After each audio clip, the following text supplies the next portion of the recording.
On December 6, 1917 in Halifax, people woke up to what seemed like a normal winter morning. Ships moved quietly through the harbor. Workers started their day. Children looked out their windows. Nothing felt wrong. But out in the water, two ships were slowly approaching each other. No alarms. No panic. Just a routine maneuver. And yet, one of those ships was carrying enough explosives to erase an entire city. No one on shore knew. And within minutes, Halifax was about to experience something no one would survive unchanged. The French cargo ship SS Mont Blanc collided with another vessel. It wasn't violent. Not at first. Just metal scraping against metal. But inside the Mont Blanc, everything changed.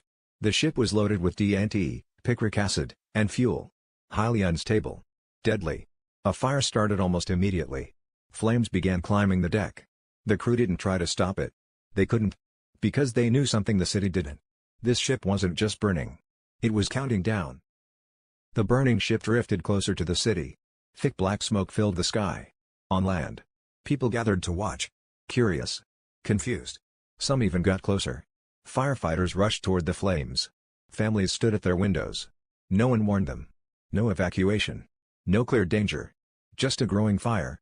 Floating silently toward thousands of people. And every second made it worse.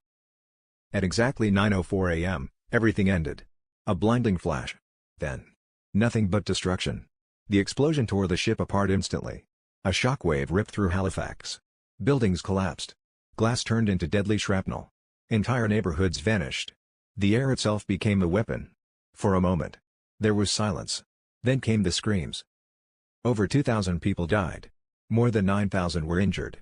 Thousands lost everything. The city was unrecognizable. Bodies buried under debris. Families searching for loved ones. And a silence that lingered for years. The Halifax explosion became the largest man-made blast before the nuclear era. But outside of Canada, almost no one talks about it. A disaster forgotten. A warning ignored. And proof that sometimes, the most terrifying moments happen without any warning at all.